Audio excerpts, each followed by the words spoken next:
Duda ko sa dagway sa akong kinamanghurang anak. Tawgan na lang ko sa pangalang Aboy DJ Sam. 34 anyos ko og taga dinhi lang sa Davao Oriental. Minyo na ko og duna na ko'y tulo ka mga anak. Ang akong asawa tawgon na lang nato sa pangalang Anan.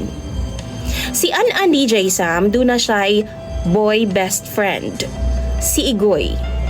Actually, sawa pa mi nagailan ni Mrs. na ana siya sa iyahang kinabuhi. Nagtuo pa gani ang taga-ilaha nga sila ang magkadayon, kay lagi dunay mga panahon nga dito naman gani gapuyo si Igoy sa panimalay nila.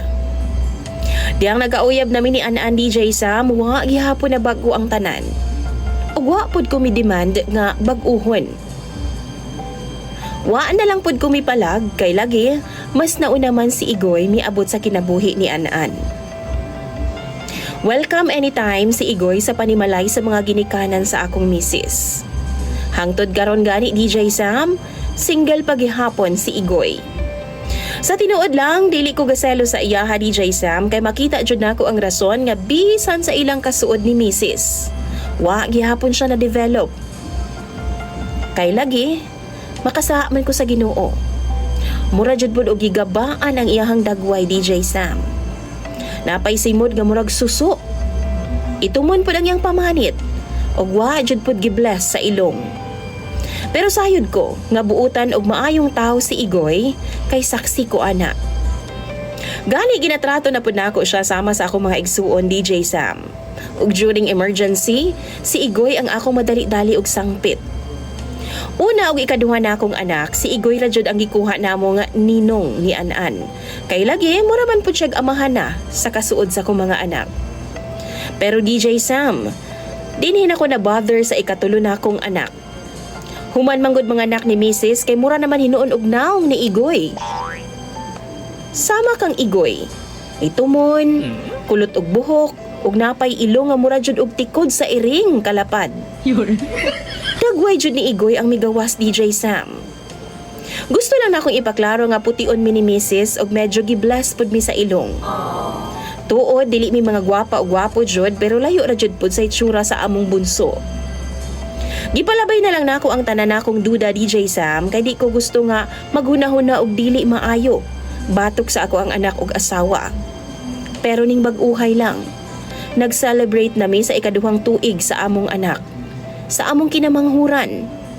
Ug nakita jud nako nga photocopy man jud kaayo ni Igoy. Ako na lang gipadungog-dungog ang akong asawa ni Ana DJ Sam apan ingon pa siya, si Igoy daw ang iyang gipangalaan pagbuntis niya sa among baby. Sure? Do nakadungog na ko Ana DJ Sam kaniadto. Pero tinuod ba jud nang ingon ana? Nga kung kinsa tong pangalaan nimo, makopya gid ang dagway?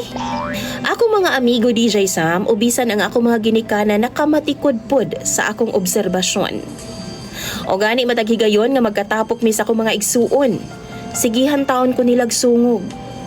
Nga nasalisihan lagi daw ko sa boy best friend ni Anan. Si Igoy.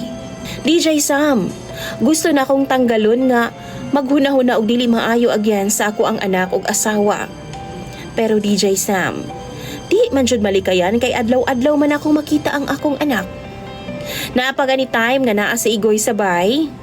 Sa bako niya akong anak og kuguson, aw, mag-ama jud kay sa lagdagway. DJ Sam og mga followers nimo. Mauna ang nakabother nako karon. Usahay mag-init jud ang akong ulo maglantaw sa akong asawa. Kay baw kung sa ni. Di pod ko ganahan ani nga feeling. Og pila ka beses na nako ning gikumpisal sa simbahan, pero di gihapon mawala sa akong hunahuna. Mali man, pero duda ko nga si Igoy ang amahan sa akong kinamanghuran. Pero unsaon man ako pag-confront sa akong asawa nga dili mahulog nga dakong away namo. Kana bitawng dili siya masuko og malain nako. Palihog daw bi mga suking tigpaminaw ni DJ Sam. Tambagi daw ko ninyo please. Wa ko masayod kung unsay angay na akong buhaton sa akong sitwasyon karon. Nabugatan na jud ko pag-ayo. Imong follower DJ Sam, Aboy.